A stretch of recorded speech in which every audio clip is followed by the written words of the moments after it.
नमो नमः। तत्र सर्वेषाम् अभिनन्दनं। नमो नमः। नमो नमः। नमो नमः। तत्र कालस्तु बालः अतीव चपलः इति न्यायेन समयस्य अत्यन्तं न्यूनता वर्तते, अत्यल्पता वर्तते। समयः तु तीव्रं धावति, कालो एषः स्वो धावति इति न्यायेन। परन्तु अस्माकं पाठ्यविषयः वर्तते वा विवेचनीयः विषयः वर्तते महान्। तदस्य विषयस्य प्रतिपादनं सर्वथा समयसापेक्षमेव। ध्वनि आयाति? तो विषय बहुत बड़ा है, महान है। तो इस विषय का प्रतिपादन अगर सही तरह से किया जाए, प्रति वाक्य का अध्ययन किया जाए, तो ये अत्यंत समय सापेक्ष है। फिर भी हम लोगों ने अभी चौथे उल्लास तक इसको प्रति वाक्य का विवेचन करने के लिए प्रयास किया है। और आगे जैसा कि आप सभी का अनुरोध है कि विशेष उपादेयपूर्ण या बिंदुशः जो परिशोपयोगी, उपादेयपूर्ण तो समग्र काव्य प्रकाश ही, संपूर्ण काव्य प्रकाश ही, ये ग्रंथ ही अत्यंत महनीय है और उपादेयपूर्ण है, ठीक है। लेकिन अभी फिलहाल परीक्षा की दृष्टि से, प्रतियोगी परीक्षाओं की दृष्टि से जो विशेष बिंदुओं की आवश्यकता है व विशेष बिंदुओं पर विशेष ध्यान देना जरूरी है, उन तथ्यों का हम विवेचन कर लेते हैं। इसी क्रम में हम चलते हैं। हमारा प्रसंग चल रहा है कि काव्य प्रकाश के चौथे उल्लास में, जो कि ध्वनि निरूपण नामक उल्लास है।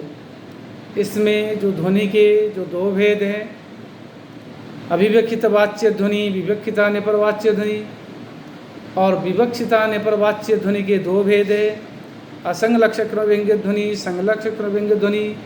असंगलक्ष्य क्रमव्यंग्य ध्वनि के बताया था रसादि 8 भेद, और उन 8 भेदों में से सबसे पहले जो उपस्थित है रस, ये रस भी 8 प्रकार के हैं, जैसा कि आचार्य भरत मुनि ने बताया। भरत मुनि के अनुसार, भरत मुनि ने नाट्य शास्त्र में जो रस बताया कि वह 8 है। श्रृंगार, हास्य, करुण, रौद्र, वीर, भयानका, विभत्साद्भुत संयोच इत्यष्टो नाट्य रसः स्मृता। 8 रस हैं। उन 8 रसों में से सबसे पहले जो कि रसराज कहलाने वाले हैं, वो श्रृंगार रस। और श्रृंगार रस के 2 भेद हैं। तो ये श्रृंगार रस के जो 2 भेद हैं, वह है संभोग, विप्रलंब। और संभोग श्रृंगार जो है वो भी परस्पर अवलोकन, आलिंगन, अधरपान आदि से अनंत होते हैं, लेकिन तत्वतः एक के रूप में वो पर्यवसित हो जाते हैं। इसलिए उस एक रूपात्मक जो श्रृंगार रस का आचार्य मम्मट ने प्रतिपादन करते हुए वहाँ एक शून्यम वासगृहम विलोक्य शयना, ये जो श्लोक है, ये जो पद्य है, और तुम मुग्धाक्षी जो पद्य है, इसके माध्यम से इन्होंने इस संभोग श्रृंगार को समझाया। उसके पश्चात जो विप्रलंब श्रृंगार है, उसका आचार्य मम्मट के अनुसार 5 भेद होते हैं। 5 भेद कौन कौन हैं कल बताया था, फिर आज बता देता हूँ ना। अभिलाष, विरह, ईर्षा, प्रवास और साप। साप हेतु, ये जिनके मूल में, जिनके जड़ में ये 5 हेतु होते हैं, वे 5 प्रकार के विप्रलंब श्रृंगार होते हैं। जिस श्रृंगार, विप्रलंब श्रृंगार के पीछे अभिलाष हेतु होता है, तो अभिलाष हेतुक विप्रलंब श्रृंगार है। और जिसके हेतु विरह है, वो विरह हेतु होता है। जिसमें ईर्षा प्रदान होता है, ईर्षा हेतु है। और जिसमें प्रवास तत्व गम्य होता है, प्रवास हेतु और साप हेतु 5वां है। तो यहाँ सभी का प्रतिपादन करना समर्थ वही समय की सापेक्षता है। हम तिलतंडुल न्याय समझा सकते हैं और ये सभी परीक्षा में इसको अलग से नहीं पूछे। आप एक कोई उदाहरण दे करके अगर पूछा जाए आपको विवेचन करने के लिए, भाई श्रृंगार का विवेचन कीजिए, आप भेद बता करके संभोग श्रृंगार का जैसे उदाहरण एक दे दिया, ऐसे विप्लम्ब श्रृंगार का एक कोई भी उदाहरण दे सकते हैं आपकी सुगमता की दृष्टि से। जैसे यहाँ हमारे स्नातकोत्तर विद्यार्थियों के लिए तो पढ़ाया जाता है मेघदूतम। मेघदूतम आप पढ़ते हैं, मेघदूत का जो उदाहरण है वह साप हेतु के रूप में उन्होंने आचार्य मम्मट ने यहाँ प्रतिपादन किया है। तो उसी को हम देख लेते हैं, साप हेतु विप्लम्ब श्रृंगार का उदाहरण लेकर हम इसका विवेचन करके समझ लेते हैं।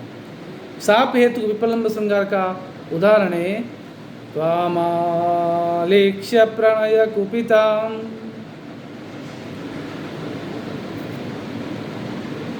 सातुरागे शिलायम् आत्मानन्ते चरणपतितम् यावदिच्छामि कर्तुम् अस्त्रीस्तावन्मुरुपचितै दृष्टिलालुप्यते मे क्रूरस्तस्मिन्नपि न सहते संगमं नो कृतान्तः। मेघदूत का ये पद्य है। ये यक्ष राज कुबेर के द्वारा दंडित होकर कोई एक अभिशप्त यक्ष निर्वासित के रूप में सजा काट रहा है और वहाँ जब साल भर तक वो निर्वासन दंड में दंडित था, तब वो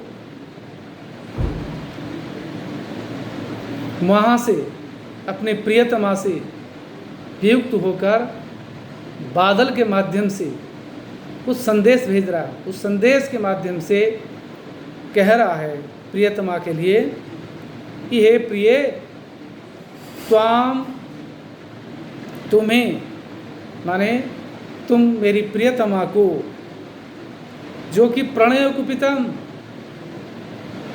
कैसी प्रियतमा, जो प्रणय में प्रेम में कैसा है, कुपिता है, अर्थात जो प्रणय कुपित है, जो मानी नहीं है, ऐसी त्वाम तुम्हें धातुरागे ही शिलायाम आलिख्य।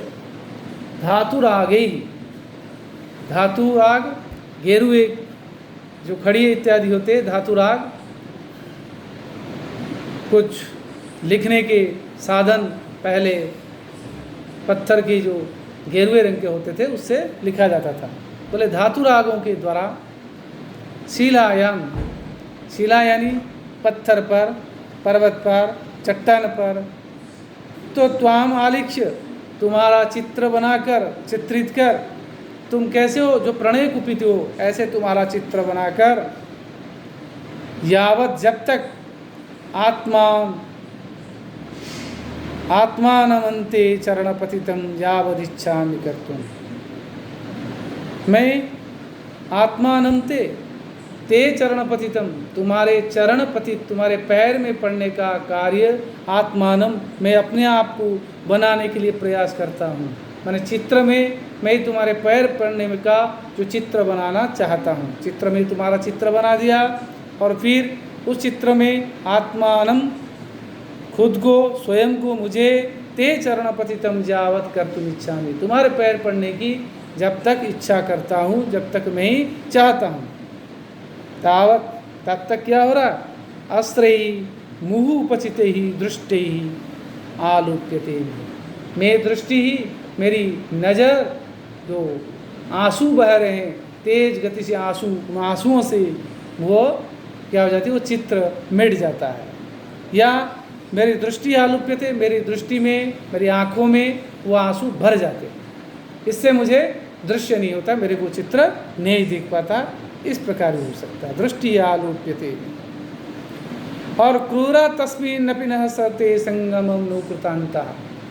बोले सकृतांता, वो विधि, वो भाग्य इतना क्रूर है, इतना निष्ठुर है, उस चित्र में भी हम दोनों का नौ मने आवयो नौ, अस्मत् शब्द षष्ठी विभक्ति द्विवचन, हम दोनों की जो संगति है, सहयोग है, संभोग है, मिलन है, उस मिलन को करने नहीं दे रहा है।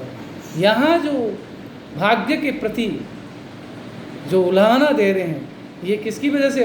साप हेतु। मुझे अभिशाप मिला हुआ है, मुझे दंडित है।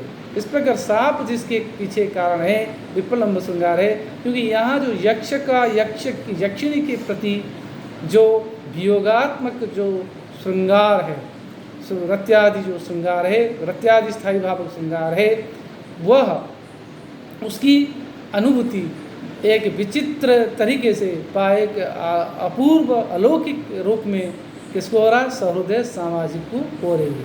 अतः यहाँ साप हेतु विप्रलंब श्रृंगार का लक्षण इसमें लक्षित हो रहा है। तो इस प्रकार श्रृंगार के जो दो भेद है, संभोग का बता दिया। एक विप्रलंब श्रृंगार के जो 5 भेद है, उसमें से हमने साप हेतु पद्य का उदाहरण त्वामालिक्ष्य प्रणय कुपितम, इसको लेकर हमने प्रतिपादन किया। आचार्य मम्मट ने तो यहाँ पाँचों के उदाहरण दिए हैं, 5 के पद्य दिए हैं, ठीक है। परंतु यहाँ समय की अत्यल्पता को देखते हुए हम इसको अतिक्रमण करते हुए आगे एक एक संक्षेप में बताना चाह रहे हैं, जैसा कि आप सभी का निवेदन है। अगर आप लोग चाहेंगे फिर आगे हम कर लेंगे, ऐसे इतनी आवश्यकता इसमें नहीं है। इसी प्रकार जो श्रृंगार रस को छोड़ करके और 7 रह गए, जो नाट्य शास्त्रकार ने भरत मुनि ने बताया, उसमें से 7 और रह गए। कौन कौन? हास्य, करुण, रौद्र, वीर, भयानक, विभत्स, अद्भुत।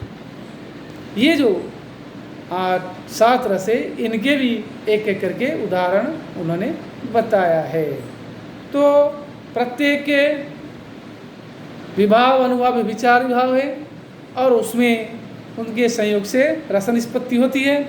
इसमें भी हम एक आध उदाहरण लेकर के बता देते हैं। यहाँ आपको हम, जैसे कि महाकवि कालिदास ने अभिज्ञान शाकुंतलम में जो वर्णन किया है, वहाँ का एक श्लोक हम ले लेते हैं, जो कि भयानक रस का उदाहरण है। भयानक रस कब होता है? ना जब भय उसका स्थायी भाव होता है। तो उस भयानक रस का निरूपण करते हुए आचार्य मम्मट अभिज्ञान शाकुंतलम के एक श्लोक को यहाँ उपस्थापित किया है मम्मट ने। वह है ग्रीवाभंगा विरामं मुहुरनुपतति स्यन्दने बद्धदृष्टि पश्चार्धे न प्रविष्टः सरपतनभयात् भूयसा पूर्वकायं दर्भैरर्धावलीढैः श्रमविवृतमुख भ्रंशिविकीर्णवत्मा पश्योदग्रपृतत्वात् भियति बहुतरं स्तोकमुर्व्यां प्रयाति। तो यहाँ राजा दुष्यंत जब शिकार करने के लिए पहुँचते हैं जंगल में, और उस जंगल में इस सीमा तक पहुँच जाते हैं कि वहाँ एक आश्रम है, और उस आश्रम की सीमा के पास ही, जस्ट आश्रम की सीमा आने वाली है, उसके जस्ट थोड़ी दूरी पर एक हिरण चर रहा था, विचरण कर रहा था, और उस हिरण की शिकार करने के लिए राजा दुष्यंत रथ पर बैठे हुए थे और सारथी चला रहा था। रथ को जब उनके पीछे दौड़ाया उसको शिकार करने के लिए, तब हिरण डर के मारे भागता हुआ आगे जा रहा था, दौड़ रहा था। उस जो डरे हुए चित्त वाले जो हिरण का जो सात्विक जो हाव भाव है, जो प्रयत्न है, उस प्रयत्न अंतर्गत उन चेष्टाओं का यहाँ बखूबी से कालिदास ने चित्रण किया है। बोले कि ग्रीवाभंगा विरामम मुहुरनुपतति चंदनी बद्ध दृष्टि। बोले ग्रीवाभंगा विरामम, गर्दन को मोड़ने की वजह से जो अत्यंत अभिराम हो गया, रमणीय हो गया है। क्यों? गर्दन क्यों मोड़ रहा था? ना मुहु बार बार मुड़ रहा था। क्यों मुड़ रहा था? ना अनुपतति चंदने बद्ध दृष्टि। अनुपतति पीछे जो भाग रहा है, जो चंदन है, रथ है, राजा दुष्यंत का जो रथ है, उस पर बद्ध दृष्टि, जिसकी नज़र टिकी हुई है, और उसके कारण उसके जो गर्दन है बार बार पीछे की ओर मोड़ रहा था। ग्रीवाभंगा विराम, गर्दन मोड़ करके आगे की ओर दौड़ने की वजह से जो सुंदर रमणीय हो गया है। इसमें स्वभावोक्ति अलंकार है। अलंकार का मतलब नहीं, हमें तो यहाँ देखना है ध्वनि, रस ध्वनि कह ले, रसध्वनि कह ले, व्यंग्य कह ले। व्यंग्यार्थ क्या है, ध्वनि क्या है, रस क्या है, वो हमें देखना। आप देखिए, इसका वर्णन से आपको स्पष्ट होगा। पश्चार्धेन प्रविष्ट सरपतन भया भूयसा पूर्वक। बोले सरपतन भया, कहीं बाण न लग जाए ऊपर, उस डर के मारे उसने पूर्वकायम, शरीर के आगे के हिस्से में अधिक मात्रा में क्या हुआ, शरीर का जो पीछे का हिस्सा प्रविष्ट हो गया है, पीछे के हिस्सा आगे जाकर के हिस्से में दब गया है। कैसे? जिस रूप में आप 1 मिनट देख लीजिए, अगर ऐसी स्थिति नहीं देखी, आपने कुत्ता देखा होगा, बाहर बैठा होगा, उसको अगर डंडा लेके जाएंगे मारने के लिए, कुत्ता कूं कूं कूं आवाज़ करके अपने पीछे के हिस्से को पूंछ सहित लेकर के देखा होगा, दबा दिया होगा आगे की तरफ। क्यों? बचने के लिए। डंडा लगे तो जमीन पर लग जाए, उसके ऊपर न लगे। तो इसी प्रकार हिरण भी क्या कर रहा है, पीछे के हिस्से को आगे के हिस्से तक सिकुड़ते हुए भाग रहा है। और इतना ही नहीं, दौड़ते वक्त क्या हो रहा है, न अर्धा बलीढ़ इधर भी श्रम विवृत मुखवंशी भी किन्नवत्मा। बोले श्रम विवृत मुखवंशी भी दौड़ने की वजह से जो थकान हो रही, जो परिश्रम हो रहा, उस परिश्रम की वजह से मुंह खुल जाने से, हाँफने से क्या हो रहा, न दर्भ अर्धा बलीढ़ इधर भी, आधे चबाए गए जो दर्भ है, कुसा है, कबल है, कुशाओं के कबल है, वो नीचे जमीन पर गिरते हुए रास्ता का जो मार्ग जो है, जिस मार्ग पर वो दौड़ रहा है और उसके पीछे राजा दुष्यंत आ रहे रथ पर, तो वो मार्ग व्याप्त हो गया है। और आगे पश्य, देखो, पश्य माने देखो, उदग्र पृतत्वाद वियति बहुतरम स्तोक मुर्व्याम या प्रयात। पश्य, देखो देखो, ये क्या कर रहा है, उदग्र पृतत्वाद, ऊपर की ओर कूद छलांग लगाने की वजह से, वियति माने आकाश मार्ग पर बहुतम प्रहुतरम, प्रचुर मात्रा में, अधिक मात्रा में, और उर्व्याम स्तोकम प्रयाति, जमीन पर कम चल रहा है। क्योंकि छलांग लंबी लंबी छलांग लगा रहा है, जमीन पर जस्ट पैर रख रहे हैं, फिर आगे दौड़ रहा है, इसलिए जमीन पर कम, आकाश मार्ग पर ज़्यादा दौड़ रहा है। लेकिन इसको जो हिरण है, मृग है, आश्रम का जो मृग है, उस मृग का राजा दुष्यंत के बाण लगने के डर से जो भाग रहा, उसका जो भय नामक स्थायी भाव है, स्थायी भाव करते तो जो भयानक रस उत्पन्न हो रहा है, उस भयानक रस की अनुभूति किसको, सहृदय सामाजिक को हो रही है। इसलिए ये भयानक रस का लक्षण इसमें लक्षित हो रहा है। इस प्रकार हास्य, रौद्र, वीर, विभत्स, अद्भुत आदि रस का हम देख सकते हैं। अब हमें एक एक उदाहरण लेकर के आगे बढ़ते हैं। जब कभी समय मिलेगा तो हम विशेष रूप से चर्चा कर सकते हैं। आप लोग भी पढ़िएगा, अगर नहीं आए समझ में मुझे आप प्रश्न कर सकते हैं। अब आगे चलें तो इस प्रकार जो श्रृंगार रस कितने हैं उनको बताया और उनके उदाहरण सहित उसको समझाया। अब श्रृंगार रस होने के लिए जो मूल तत्व जिसके आधार पर श्रृंगार हो रहा है, विभाव, अनुभाव, कोई विशेष बात नहीं है। विभाव, अनुभाव, विभाव, आलम्बन विभाव, उद्दीपन विभाव, 2 चीज़ें हैं। क्लियर है? और जो स्थायी भाव है और जो व्यभिचारी भाव है, इनका विशेष रूप से विवेचन करना व प्रतिपादन किया जाना अत्यंत आवश्यक है। इसको भली भांति जानते हैं आचार्य मम्मट कि सभी के लिए, विद्यार्थियों के लिए और इसके पाठक वर्ग के लिए अत्यंत नितांत उपादेयपूर्ण है, इसीलिए उनका यहाँ प्रतिपादन कर रहे हैं कारिका के माध्यम से।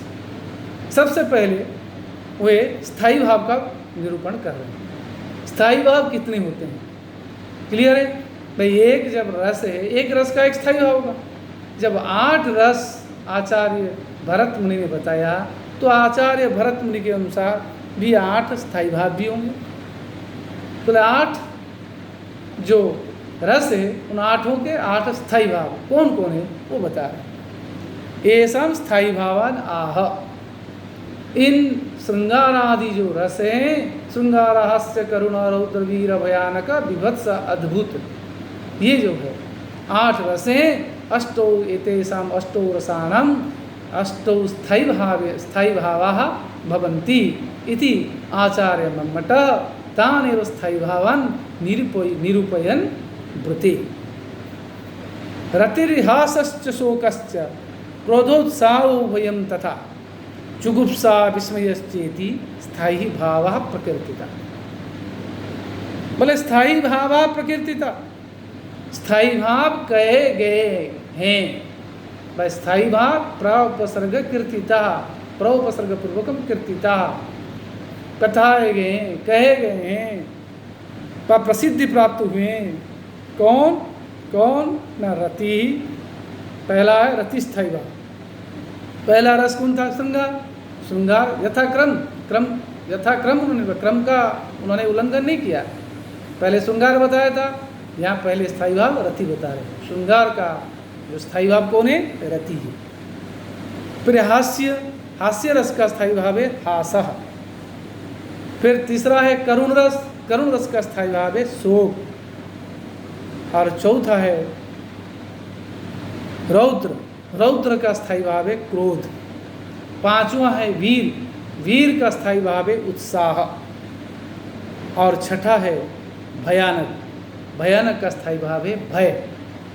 और सातवां है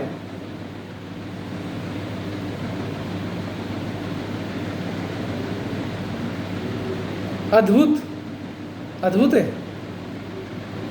विभत्स। सातवां है विभत्स, तो विभत्स का स्थायी भाव है जुगुप्सा। और आठवां है अद्भुत, अद्भुत का स्थायी भाव है विस्मय। तो इस प्रकार रतिर्हासश्च शोकश्च क्रोधोत्साहो भयं तथा जुगुप्सा विस्मयश्चेति स्थायी भाव प्रकीर्तिता। आप परीक्षा की दृष्टि से ये ध्यान याद रख लेंगे, इधर एक कारिका को याद कर लेंगे। श्रृंगार हास्य करुणा रौद्र वीर भयानका विभत्साद्भुत संयोज इत्यष्टो, विभत्साद्भुत ये 8 हो गए। इस प्रकार 8 ले लेंगे यथाक्रम। और रतिर्हासश्च शोकश्च क्रोधोत्साहो भयं तथा जुगुप्सा विस्मयश्चेति स्थायी भाव प्रकीर्तिता। कारिका याद रहेगी तो आपको याद रहेगी। तो इस प्रकार 8 स्थायी भाव भी 8 रस के होते हैं। ये कौन कौन होते हैं, ये आचार्य मम्मट ने कारिका में बताया। अब रहा स्पष्ट है, क्लियर है।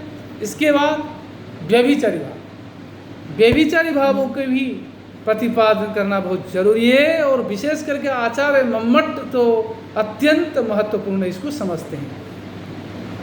क्यों ना? भरत मुनि ने 8 रस माने हैं, परंतु एक रस अधिक मानते हैं आचार्य मम्मट। कौन सा है? शांत रस। और शांत रस का जो स्थायी भाव है वो है निर्वेद। और उस निर्वेद जो स्थायी भाव है वो निर्वेद एक व्यभिचारी भाव भी होता है। और भरत मुनि ने यद्यपि शांत रस का बताया नहीं, वो नाट्य में होता ही नहीं शांत रस। जबकि हमारे प्रबंध महाकाव्य, महाकाव्य जो महाभारत है, महाभारत का स्थायी भाव क्या है? शांत। जैसे रामायण है, रामायण और महाभारत हमारे दोनों उपजीव्य है। रामायण का स्थायी भाव करुण, करुण रस से आप्लावित सहृदय हृदय वाल्मीकि ने रामायण का प्रवर्तन किया था। तो करुण रस उसके मूल में बीज के रूप में है, रामायण के मूल में। उसी प्रकार महाभारत का जो अंगी रस है वो कौन है?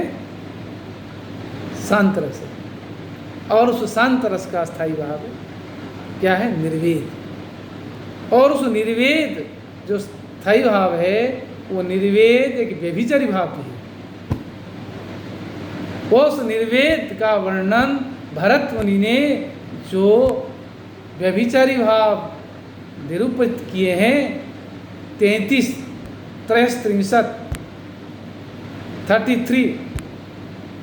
यूजीसी में परीक्षा पूछ रहे कितने व्यभिचार कति भी व्यभिचारी भावा भवन्ति? 33, 34, 35, 36, 33 एवं लेखनी कति भरत मुनि प्रतिपाद्यानुसारं कति रसा भवन्ति? केवलं कति रसा भवन्ति एवं न स्मरणीयं। भरत मुनि प्रतिपाद्यानुसारं कति रसा, पुनश्च आचार्य मम्मटा प्रतिपाद्यानुसारं कति रसा तो भिन्नं भवति। यदि भरत मुनि प्रणीत प्रणयनानुसारं वा विवेचनानुसारं प्रतिपाद्यानुसारं तत्र रसनिरूपणं भवति तर्हि अष्टौ रसा वा। एवं प्रश्नः भवेत्, कदाचित् एवं भवति नाट्ये कति रसाः भवन्ति? 8, 9, 10, 12, 8। परन्तु आचार्य मम्मटेन कति रसाः प्रतिपादिताः? 8, 9, 10, 11, 12 तत्र 9, तत्र 8 अत्र 9।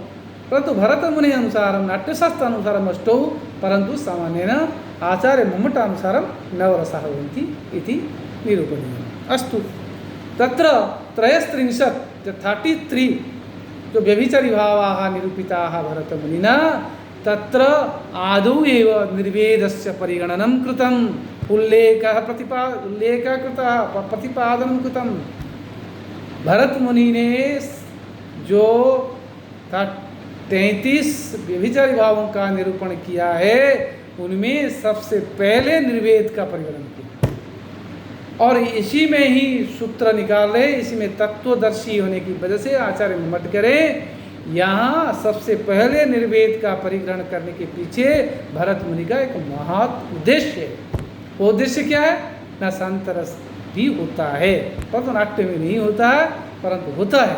इसीलिए उन्होंने पहले उसको निरूपण किया, क्योंकि निर्वेद तो अमंगल होता और अमंगल चीज़ को पहले नहीं लिया जाता। आपने अमंगल चीज़ को पहले लेते क्या? कभी नहीं लिया जाता। इसीलिए तो कालिदास ने जब मेघदूत का निरूपण किया, वहाँ मेघदूत का जो प्रतिपादन किया, वह वर्णन किया, वह शुरुआत की, वह रचना करी। मेघदूत के प्रारंभ में जो मंगलाचरण का विधान किया, वहाँ जो मंगलाचरण विधान में कश्चित कांता विरह गुरुणा, ये जो श्लोक कहा, यहाँ कश्चित कह के चले गए, वहाँ यक्ष का नाम नहीं लिया। क्यों? न ग्रंथ के प्रारंभ में अमंगल जो ये, क्योंकि वह अमंगल व्यक्ति था, क्योंकि उसने अपराध किया है, दोष किया है, और दोषी अपराधी व्यक्ति का नाम लेना भी अमंगल होता है। इसलिए पहले नाम नहीं लेने की वजह से उन्होंने कश्चित ऐसे कह के चले गए कि कश्चित का मतलब है कोई एक यक्ष, यूं कह दिया। और वहाँ मंगल का भी हो गया उनका मंगल विधान। मंगल विधान कैसे हुआ? न कश्चित शब्द का हम व्युत्पत्ति करेंगे, कह धनचित कश्चित, संधि विच्छेद करेंगे, कह धन चित कश्चित। कह नामक प्रजापति देवता, या कह का एक अक्षर को उसमें शिव भी है, कह का एक अक्षर उसमें ब्रह्मा भी है, विष्णु भी है, और चित चैतन्य स्वरूप। इस प्रकार वहाँ मंगलाचरण ही, वस्तु निर्देशात्मक मंगलाचरण भी हो गया है और अमंगल का नाश भी हो गया है। तो यहाँ निर्वेद का जो परिग्रहण करने के पीछे यही राज है इनका, भरत मुनि का, यह आचार्य मम्मट का कहना है। इसलिए वो कह रहे हैं व्यभिचारी भाव का परिगणन करते हुए कह रहे हैं व्यभिचारिणः ब्रुते, व्यभिचारी भावों के बारे में कह रहे हैं, व्यभिचारी भावों को कह रहे हैं। व्यभिचारिण शब्द है, इसलिए व्यभिचारिणः, व्यभिचारिणम, व्यभिचारिणो, व्यभिचारिणः। ठीक है, तो कह रहे हैं निर्वेद ग्लानिशंकाक्षास् तथा सूया मदाश्रमाः आलस्यं चैवदन्यं च चिंता मोह स्मृति धृति व्रीड़ा चपलता हर्ष आवेगो जड़ता तथा गर्वो विषाद औत्सुक्यं निद्रा पस्मारैव च सुप्तं प्रबोधमर्षश्चाप्यवः चाप्य बहित्थमथोग्रता मतिर्व्याधिस्तथोन्मादस्तथा मरणमेव च त्रासश्चैव वितर्कश्च विज्ञेया व्यभिचारिणः त्रयस्त्रिंशदविभावः समाख्यातास्तु नामतः। कह रहे निर्वेद ग्लानि शंकाख्या, ये से शुरू किया और आगे कह रहे त्रयस्त्रिंशत् अमी भावा। अमी माने एते भावा त्रयस्त्रिंशत्, त्रयस्त्रिंशत् में 33 33 समाख्यातास्तु नामतः, नाम से ही बताए गए, परिगणन किए गए। एक एक देख लीजिए। निर्वेद, निर्वेद जो कि शांत रस का या स्थायी भाव है, वो यहाँ व्यभिचारी भाव की है। अनेक रसों में होता है जब मन नहीं लगता। निर्वेद का मतलब क्या?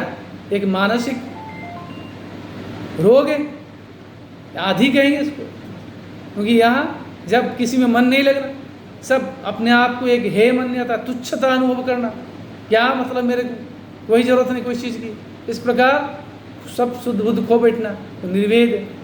ये जो निर्वेद है मतलब निशेष निर्गत वेद, बस को अपना भी ज्ञान नहीं रहना, किसी भी चीज़ का ज्ञान नहीं रहना, वो निर्वेद।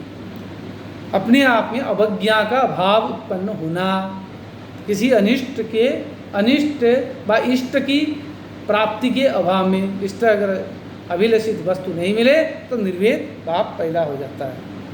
फिर दूसरा कह रहे हैं, दूसरा जो है व्यभिचारी भाव है ग्लानि। ग्लानि है ना मनस्ताप, मन में अरे मैंने क्या कर दिया, अपने आप को अपराध कोई करने पर अगर उसमें अपने आप को घृणित महसूस करना, वो ग्लानि निरुत्साहिता पैदा हो जाती है, क्या मैंने ये क्या कर डाला, ये ग्लानि है। और तीसरा है शंका। शंका, भाई जब हम कोई गलत काम कर लेते तो मन में डर बैठ जाता, कोई मेरा अनर्थ नहीं हो जाए, मैंने ऐसे कर दिया, मैं अगर ऐसा करता तो ऐसे हो जाता, इस प्रकार शंका भाव उत्पन्न हो जाती, ये सब व्यभिचारी भाव है। और नेक्स्ट है असूया। असूया मतलब ईर्ष्या, माने दूसरे के गुण में कमी निकालना, व दूसरे के गुण को सह नहीं पाना, जलन होना, असूया, ईर्ष्या। मद, मद अपने आप में एक प्रकार की मोह हो करके, और सम्मोह प्लस एक होता है आनंद, दोनों का सम्मिश्रण क्या होता है ना मद। एक प्रकार के घमंड भाव, एक गर्वीलापन भाव उत्पन्न होना। और श्रम, श्रम वाला मानसिक थकावट और आलस्य, किसी काम में मन नहीं लगना, ठीक कर देंगे, मानसिक निरुत्साहिता। और दैन्यम, दीनता। दीनता अपने आप को गिड़गिड़ाना, अपने आप में सामर्थ्य का अभाव को महसूस करना, चिंता। और कोई काम न होने पर जो एक प्रकार की मानसिक कमजोरी महसूस करना, क्या होगा क्या नहीं होगा, मन में दैविक भाव आ जाना, मन में मन का शिथिलता आ जाना, और मोह आसक्ति या मूर्छित हो जाना, होश उड़ जाना, स्मृति, किसी चीज़ को याद करना कि भाई ले करके भाई ऐसा होना चाहिए। स्मरण, वो स्मृति अलग है, जो अनुभव ज्ञान, जो अनुभव और स्मृति जो प्रमा का ज्ञान है, उससे थोड़ा हट करके कि स्मरण करना किस चीज़ को, इस काम को प्रति। और फिर धृति, धैर्य कि हाँ जरूर ये मुझे मिलेगा, इस प्रकार फल की आशा के प्रति धैर्य धारण करना। व्रीड़ा, व्रीड़ा में शर्माना, लज्जित होना। चपलता, अधीरता, चंचलता महसूस करना, हर्ष, अत्यंत खुश हो जाना।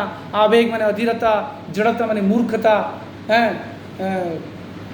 अपना अज्ञानता। और गर्व, गर्व माने घमंड, अहंकार। और विषाद, विषाद माने कार्य सिद्धि के न होने के कारण मन में एक कुंठा भाव पैदा हो जाना, दुख पैदा होना, दुख उत्पन्न होना, विषाद। और फिर आगे करें औत्सुक्य। औत्सुक्य माने उत्कंठा, व्याकुलता, उत्सुकता।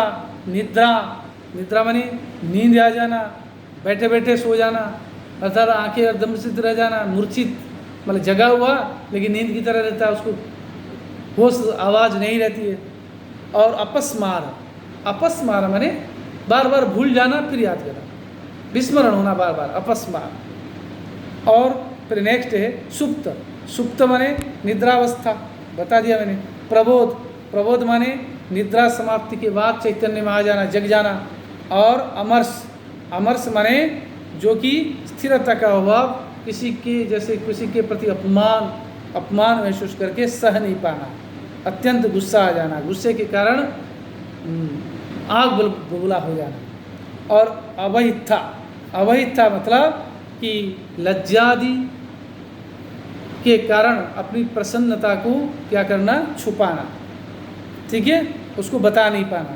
और उग्रता, और क्या हो रहा है ना, उग्रता वाला अधिक से मानसिक रोग है, मति वाला वही बुद्धि है, अर्थ का निश्चय करना, व्याधि शारीरिक रोग, और उन्माद चित्त का भ्रम होना, क्लांति होना, उन्माद हो गया, मरण माने मूर्छित होना, त्रास माने मन में भय उत्पन्न होना, मूर्छित हो जाना, मन में क्षोभ पैदा होना, तर्क वितर्क की उहापोह भाव पैदा होना। इस प्रकार विज्ञेया व्यभिचारिण, ये व्यभिचारी भाव समझ लेना चाहिए। कितने होते? 33 अमीभाव। ये विभाव, ये जो व्यभिचारी भाव 33 होते हैं, 33 होते हैं। और यहाँ जो व्यभिचारी भाव में सबसे पहले निर्वेद को बताया, उसी पर विशेष फोकस डाल रहे हैं आचार्य मम्मट, विशेष दृष्टिपात कर रहे हैं। वो कह रहे हैं कि निर्वेदस्य अमंगल प्रायस्य प्रथमम अनुपादेयत्वेपि उपादानम। तो निर्वेद जो कि अमंगल प्राय, सामान्यतः तर्हि प्रसंग चलति कि तत्र यः नवमरसः शान्तरसः तस्य विशेषतया निरूपणमेव तत्र आचार्य मम्मटस्य उद्देश्यं, तदर्थम एषः कृते। तो इस शान्तरस के निरूपण के लिए वो कह रहे हैं कि निर्वेद जो अमंगल प्राय है, अमंगल प्राय जो निर्वेद है, इसका जो व्यभिचारी भावों के परिगणन है, तो उस परिगणन में सबसे पहले लेने का ये जो उद्देश्य है वह है कि व्यभिचारित्वेपि स्थायीता अभिधानार्थम, कि ये व्यभिचार होने पर भी, व्यभिचारी भाव होने पर भी ये निर्वेद जो है ये स्थायी भाव भी है। तो इसकी स्थायी भावत्व को सिद्ध करने के लिए जो स्थायी भाव जो होता है वेग, वह मुख्य होता है, व्यभिचारी भाव से उत्कर्ष होता है, उत्कर्ष तत्व होता है काव्य तत्वों में। काव्य शास्त्रीय तत्वों के अंतर्गत स्थायी भाव क्या है, उन्नत कोटि का तत्व है, क्योंकि स्थायी भाव तो मूल चीज़ है, उसी की वजह से तो रस की निष्पत्ति हो रही है। तो इसीलिए उसको बताने के लिए, उसकी प्रधानता को बताने के लिए निर्वेद जो अमंगल प्राय जो व्यभिचारी भाव है, उसका यहाँ कारिका में सबसे पहले उपस्थापन किया गया है, ये कहने का आशय है। इसलिए आगे शांत रस को निरूपण करते हुए आचार्य मम्मट कह रहे हैं, निर्वेद स्थायी भाव उस्ति शांतोपि नवमो रसः। निर्वेद भी स्थायी भाव है, और इसका रस कौन है? शांत। शांत भी 9वां रस है। इस प्रकार 8 रस तो आचार्य भरत मुनि ने बताया, प्लस 9वां रस किसने बताया? मम्मट ने बताया। कई बार नेट में इस प्रकार घुमा के प्रश्न पूछ सकता है, भाई 9वां रस कौन सा होता है, 9वां रस कैसा? यूँ तो अलग अलग मैंने बताया, ऐसे नवम रसः कः एवं तत्र श्रृंगार वीर हास्य करुण किंवा शांत एवं पृच्छेत् तर्हि एवं उत्तरं देयं शान्तरस एव नवमो रसः। वा केन आचार्येण शान्तरसस्य ग्रहणं कृतं वा शान्तरसः प्रतिपादितः वा नवमरसत्वेन केन आचार्येण स्वीकृतः शान्तरसः। एवं यदि प्रश्न भवेत् तर्हि तत्र उत्तराणि भवन्ति साहित्यं विश्वनाथ कविराज, भामः, रुद्रट, वामन, मम्मटः, तर्हि उत्तरं भवति मम्मटः। एवं कदाचित् एवं परिग्रहणं नासिकाय भवेत्, कदाचित् एवमपि परिग्रहणं कर्तुं शक्येत। तदनुसारम अस्माभिः ध्यानं दातव्यम। हमें ध्यान देना चाहिए। कभी यूं हम घुमा के भी नाक पकड़ सकते हैं, यूं घुमा के पकड़ सकते हैं।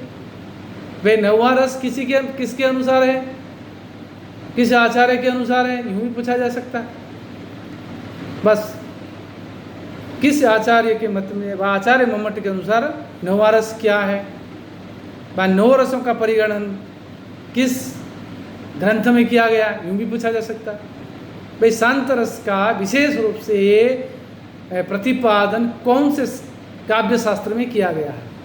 ध्वन्यालोक, साहित्य दर्पण, रसगंगाधर, काव्य प्रकाश, ऐसे पूछा जाए तो काव्य प्रकाश। तो ये सब चीज़ें आपको ध्यान होना चाहिए। तो ले निर्वेद स्थायी भावोस्ति शांतोपि नवम रस। तो निर्वेद जो है वह स्थायी भाव है, और जो कि व्यभिचारी भाव होते हुए भी स्थायी भाव है। क्यों ना? उसका जो रस है वह शांत रस है। शांत रसस्य स्थायी भावत्वम उपेति निर्वेद। एतदर्थम तत्र निवेदस्य परिगणनं तत्र व्यभिचारी भावानां 33 संख्यकानां मध्ये प्रथमं तावत् परिग्रहणं कृतं भरतमुनिना इति एतत् प्रतिपादयति आचार्य मम्मटः। तो निर्वेद स्थायी भाव शांतोपि नवरस। हाँ, श्रूयते? सामने तो लोके किं वदामः, अष्टरसा वदामः या नवरसा? हाँ, किं किं लोके नवरा इति वदामः, अष्टरसा लोके लोक व्यवहार है सामान्य रूपेण तो तत्र दशरसा, द्वादशरसा, चतुर्दशरसा अपि उच्यन्ते। भक्तिरसोपि भवति।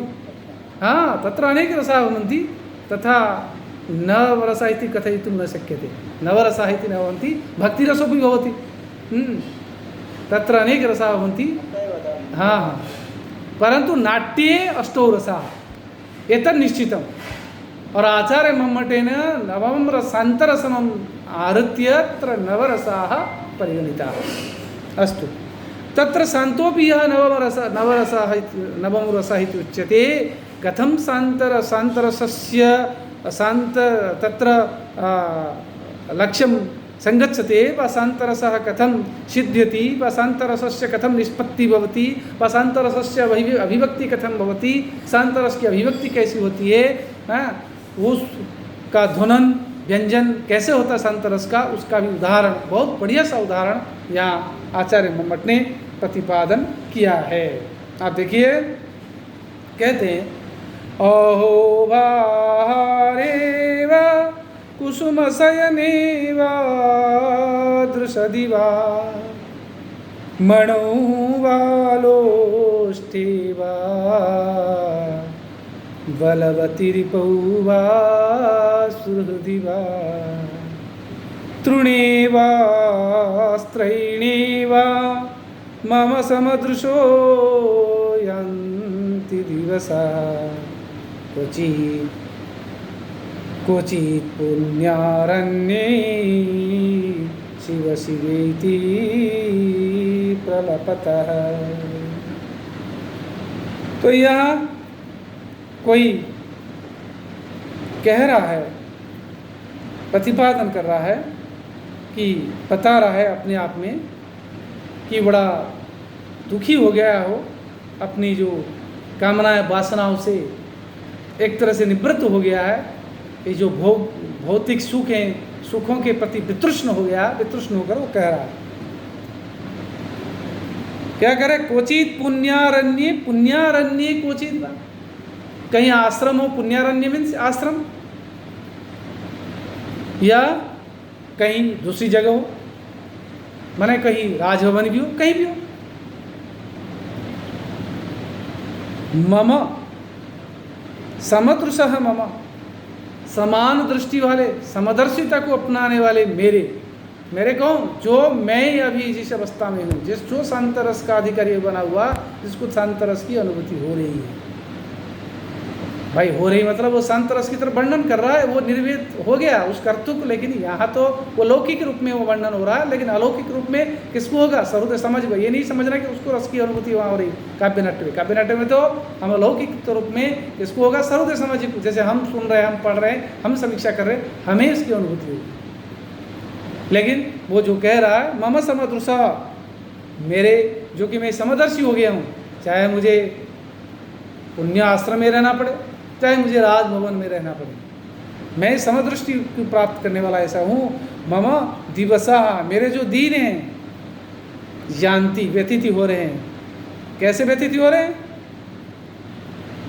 ना शिव शिव इति, और किसके व्यतीत हो रहे हैं? मेरे। मैं कैसा हूँ? ना शिव शिव इति प्रलपता, शिव शिव शिव, शंकर भगवान मैंने जप करते हुए शिव शिव वाला मंगलवाचक शब्द है।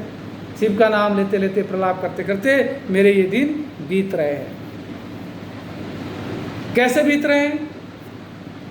चाहे जंगल में हो, चाहे कहीं भी रहे, मेरे कोई फर्क नहीं पड़ने वाला। क्यों? ना अहो वाह रे वाह, ये सब एक एक तत्व बता रहे। अहो वाह रे वाह, चाहे मुझे कोई सांप बना दे, चाहे मुझे मोती का, माणिक्य का, रत्न का हार पहना दे, मुझे कोई फर्क नहीं पड़ना। निर्वेद कि मोती का हार पहना दे, उससे भी मुझे कुछ सुखानुभूति नहीं होगी, या सांप पहना दे, मुझे कोई डर, भय, विवत्स या घृणा, जुगुप्सा, ऐसा कुछ भी नहीं। और कह रहे कुसुम शयने वादृश दिवा, मुझे फूलों के आस्तरण बिस्तर मिल जाए, उस पर सोने के लिए, बैठने के लिए, चाहे पत्थर पर, चट्टान पर मुझे सोने को मिल जाए, वो भी मुझे बराबर है, कोई फर्क पड़ने वाला नहीं।